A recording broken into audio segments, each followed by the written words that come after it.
Hello everyone, welcome to मेलवानो app. Today we are going to learn about trajectories. तो आज हम देखने वाले हैं बच्चों ट्रेजेक्ट्री क्या होती है। ठीक है, जैसे मान लीजिए कोई फैमिली ऑफ कर्व्स है, लेट्स से ये हमारी फैमिली ऑफ कर्व्स है, ठीक है, और एक ऐसा अनदर क्या लिखा है, a curve which cuts every member of given family of curves. मान लीजिए कोई एक कर्व है ये, ठीक है, ये इन सारी फैमिली ऑफ कर्व्स को कट करता है, लेकिन ये कोई लॉ आपको दिया होगा, कोई कंडीशन गिवन होगी, तो उस कंडीशन के अकॉर्डिंग ये इसको कट करेगा। ठीक है, तब हम बोलते हैं इसको is called trajectory of given family. मतलब जो ये होगी हमारी trajectory of this given family.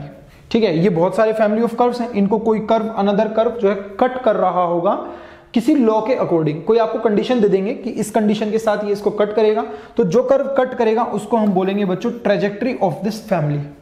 Clear है? अब ये ट्रेजेक्ट्री इज कॉल्ड ऑर्थोगोनल। और ये ऑर्थोगोनल कब कहलाएगी? जब ये जो कर्व है, जैसे मान लीजिए ये जो ट्रेजेक्ट्री आपकी है, इस कर्व को भी ऑर्थोगोनली कट करे, मतलब 90 डिग्री पर कट करे, इसको भी 90 डिग्री पर, इसको भी 90 डिग्री पर, इसको भी 90 डिग्री पर, इसको भी 90 डिग्री पर, इसको भी 90 डिग्री पर। और एंगल बिटवीन टू कर्व्स हम लोग ऑलरेडी देख चुके हैं। ठीक है, एंगल बिटवीन टू कर्व्स कहीं ना कहीं हम लोगों ने पढ़ा होता है। जैसे मान लीजिए इन दोनों कर्व्स के बीच में एंगल देखना है, तो यहाँ पर हम क्या करेंगे, इनके इंटरसेक्शन पॉइंट पर टेंजेंट्स ऐसे ड्रॉ करेंगे, इनके बीच में जो एंगल होगा वो 90 डिग्री होना चाहिए। ठीक है, सिमिलरली फॉर दिस वन, यहां पर भी टेंजेंट्स ड्रॉ करेंगे, ये 90 डिग्री होना चाहिए। सिमिलरली यहां पर भी टेंजेंट्स ड्रॉ करेंगे, ये एंगल 90 डिग्री होना चाहिए। तो ये आपको बेसिकली देखना है कि अगर वो 90 डिग्री पर कट कर रहा है तो इसका मतलब वो क्या कहलाएगा बच्चों, हमारा orthogonal trajectory to every member of given family at right angle. Clear है? अब ये ऑर्थोगोनल ट्रेजेक्ट्री निकालेंगे कैसे, ऑर्थोगोनल ट्रेजेक्ट्री हम लोग निकाले कैसे, ये हमें यहां पर देखना है। ठीक है, तो जैसे मान लो सपोज आपको ये गिवन फैमिली ऑफ कर्व्स आपको गिवन है, जैसे ये वाली आपको फैमिली जो है कर्व गिवन है, तो ये फैमिली की इक्वेशन गिवन है। अब इस फैमिली की इक्वेशन से हम लोग क्या करेंगे, डिफरेंशियल इक्वेशन बनाएंगे। तो वही यहां पर लिखा हुआ है form the differential equation of family of curves. तो आपने डिफरेंशियल इक्वेशन बना दी, उसमें कहीं dy बाई dx आ रहा होगा, तो आपको क्या करना है, उस dy बाई dx को रिप्लेस कर देना है -1 अपॉन dy बाई dx से। ये आपने कर दिया। अब जो नई डिफरेंशियल इक्वेशन आपकी बनेगी, चाहे वो dy बाई dx में बने, dx अपॉन dy में बने, उस डिफरेंशियल इक्वेशन वो डिफरेंशियल इक्वेशन आपको सॉल्व करनी है। जैसे ही आपने वो डिफरेंशियल इक्वेशन सॉल्व की, उससे जो भी आपका सॉल्यूशन बनेगा वो आएगी आपकी जो ऑर्थोगोनल ट्रेजेक्ट्रीज होंगी। ठीक है, मतलब जैसे जो ये ऑर्थोगोनल ट्रेजेक्ट्री है हमारी, ये तब ये उससे हमारी निकल जाएगी। क्लियर है?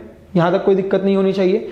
मैं वापस रिपीट करता हूं, बेसिकली हमें क्या होगा, एक इक्वेशन हमें गिवन होगी फैमिली ऑफ कर्व्स की, उस फैमिली को हमें डिफरेंशिएट करके क्या करना है, डिफरेंशियल इक्वेशन फॉर्म कर लेनी है। ये हम लोग देख चुके हैं कि कैसे हम लोग डिफरेंशियल इक्वेशन फॉर्म करते हैं, फॉर्मेशन ऑफ डिफरेंशियल इक्वेशन।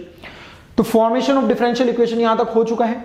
अब उसमें कहीं dy बाई dx प्रेजेंट होगा, उस dy बाई dx को -1 अपॉन dy बाई dx से रिप्लेस कर देंगे, एक नई डिफरेंशियल इक्वेशन बनेगी। उस नई डिफरेंशियल इक्वेशन को जैसे ही आप सॉल्व करते हो, वो सॉल्यूशन ही हमारा ऑर्थोगोनल ट्रेजेक्ट्रीज की इक्वेशन कहलाएगी। ठीक है, दूसरी चीज यहां पर क्या बोल रहे हैं कि एक फैमिली ऑफ कर्व्स को आप सेल्फ ऑर्थोगोनल कब बोलोगे, जब वो खुद के ऑर्थोगोनल हो, if it is its own orthogonal family. अगर वो खुद के ही ऑर्थोगोनल है तब आप उसको क्या बोल दोगे, सेल्फ ऑर्थोगोनल। तो ये कहीं कहीं टर्म्स आपको देखने को मिल सकती है। तो ये हुआ पूरा वर्किंग रूल हमें ऑर्थोगोनल ट्रेजेक्ट्री निकालने के लिए। जैसे कि हम लोग एक क्वेश्चन के थ्रू देखते हैं, क्या बोल रहे हैं, find the value of k such that the family of parabolas this is the orthogonal trajectory of the family of ellipse this.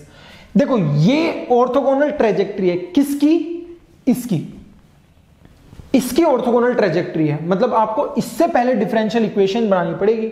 तो पहले हम इससे डिफरेंशियल इक्वेशन बना लेते हैं, फिर जो डिफरेंशियल इक्वेशन आएगी उसमें dy बाई dx की जगह -1 अपॉन dy बाई dx रख देंगे। फिर जो नई डिफरेंशियल इक्वेशन वहां से उसको सॉल्व करने से, उस डिफरेंशियल इक्वेशन को सॉल्व करने से जो भी कर्व आएगा वो ये होगा, तो उसको इससे कंपेयर कर देंगे। क्लियर है यहां तक? तो देखिए, अब पूरे क्वेश्चन में जहां भी हम कांस्टेंट ऑफ इंटीग्रेशन यूज करेंगे, c यूज नहीं करेंगे, क्योंकि c यहां पर भी है और यहां पर भी, तो हम c यूज नहीं करेंगे। ठीक है, तो देखिए अगर इससे मैं डिफरेंशियल इक्वेशन बनाऊं तो डिफरेंशिएट करेंगे तो 2x, ये 2x, 2y स्क्वायर को करेंगे तो 4y dy by dx, minus y को करेंगे तो dy बाई dx, और c का डिफरेंशिएशन 0, ये बन जाएगा। यहां से अगर आप इसमें से dy बाई dx कॉमन ले लें तो आपके पास ये बनेगी। इसको थोड़ा सा और सिंप्लीफाई किया जाए तो ये 2x, ओके, ये चलो ये बन गई हमारी यहां तक। इसको अभी ऐसे रखो। ये हमारी जो डिफरेंशियल इक्वेशन बनी है इसमें हम क्या करेंगे, replace dy by D X by -1 dy by D X. ठीक है, इससे हम रिप्लेस कर सकते हैं। तो जैसे ही आप रिप्लेस करोगे तो यहां पर dy बाय डी एक्स की जगह हम ये रखेंगे तो आपके पास ये बन जाएगा। मतलब जो ये माइनस साइन है इसको हम इसमें मल्टीप्लाई कर देंगे तो 1 - 4y, तो ये 1 - 4y अपॉन में dy बाय डी एक्स। यहां तक क्लियर होना चाहिए। dy बाय डी एक्स को अगेन मल्टीप्लाई कर देंगे तो ये बनेगा 2x into dy by D X, इधर बचेगा 1 + 4y, उसको इधर ले जाते हैं तो बन जाएगा 4y - 1। ये y का फंक्शन है, इधर x का फंक्शन है तो इसको इधर ले आओ तो ये बन जाएगा यहां से dy upon 4y - 1 is equals to 2 upon x, okay 1 upon 2x, और ये dx। इनको इंटीग्रेट कर दो। ठीक है, इनको हम इंटीग्रेट कर देंगे। जैसे ही आप इंटीग्रेट करोगे तो इसका इंटीग्रेशन क्या बनेगा, ln mod 4y - 1 upon y का कोफिशिएंट, y का कोफिशिएंट क्या है 4, इससे डिवाइड करते हैं, is equals to 1 upon 2 times ln mod x plus ln mod, constant of integration हम क्या लगाएंगे इस बार, c नहीं लग रहे हैं, a लगा रहे हैं। ठीक है, 4 से पूरी इक्वेशन को मल्टीप्लाई कर देंगे तो जब 4 से आप पूरी इक्वेशन को मल्टीप्लाई करोगे तो आपके पास ये बन जाएगा। देखो यहां से, ओके ln a की जगह भी इन्होंने 1 अपॉन 2 ln a ले लिया, उससे आपको थोड़ा सा इजी हो जाएगा। हालांकि आंसर में कोई फर्क नहीं पड़ने वाला है आप, क्योंकि ये तो कांस्टेंट है ना, आप कुछ भी लिख सकते हो कांस्टेंट की जगह। तो सिंप्लीफिकेशन के लिए 1 अपॉन 2 ln a मान लिया। ओके, अब यहां से 4 से मल्टीप्लाई करेंगे तो ये ln 4y - 1, ये बनेगा 2 ln x, ये बनेगा 2 ln a, ये बन गया। इसको हम देखे जाए तो ये बनेगा ln 4y - 1 is equals to ln 2 को ऊपर चढ़ा देते हैं तो x square plus ln again 2 को ऊपर चढ़ा देंगे तो a स्क्वायर। यहां से बन जाएगा ln 4y - 1 is equals to ln m plus ln n, तो क्या बन जाएगा ln m इंटू n, तो x square a square, antilog ले लेंगे तो 4y - 1 is equals to a square x square बन जाएगा। तो यहां से आप क्या लिख सकते हो, y इज इक्वल्स टू, मतलब 4y is equals to 1 plus a square x square, 4 से डिवाइड लगा दो। जैसे ही आप 4 से डिवाइड लगाओगे तो क्या बनेगा, y is equals to 1/4 a square x square plus 1/4। Okay, तो ये आपको जो है ऑर्थोगोनल ट्रेजेक्टरी मिल रही है। अब क्वेश्चन के अकॉर्डिंग ऑर्थोगोनल ट्रेजेक्टरी क्या है, क्वेश्चन के अकॉर्डिंग ऑर्थोगोनल ट्रेजेक्टरी है ये y is equals to cx square plus k। तो इसको और उसको कंपेयर करते हैं तो इसके अकॉर्डिंग तो ये आई और उसके according y is equals to cx square plus k, यही तो है। अब c की जगह क्या लिखा है 1/4 a स्क्वायर, तो c की जगह लिखा है 1/4 a स्क्वायर, और k की जगह क्या लिखा है यहाँ पर 1/4, तो ये k की जगह लिखा है 1/4। तो k की वैल्यू हमसे पूछी गई थी तो हमारी वो कितनी आ गई 1/4। क्लियर है। तो ये छोटा सा टॉपिक है ट्रेजेक्टरी, इसमें कुछ भी नहीं है, आपको बेसिकली ऑर्थोगोनल ट्रेजेक्टरी से मतलब है, वही हमें यहाँ पर निकालनी है। तो सबसे पहले क्या करेंगे, जो फैमिली ऑफ कर्व्स हमें गिवन होगा उसको हम डिफरेंशियल इक्वेशन बनाएंगे उसकी, फिर dy बाय dx को हम -1 अपॉन dy बाय dx से रिप्लेस कर देंगे।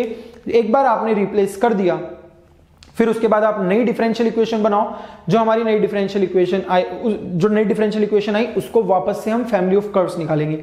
जो नया फैमिली ऑफ कर्व्स आएगा वो हमारी ऑर्थोगोनल ट्रेजेक्टरी की इक्वेशन होगी।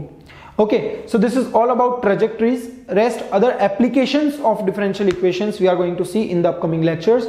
So I hope you did follow this lecture. See you in the next one. Thank you.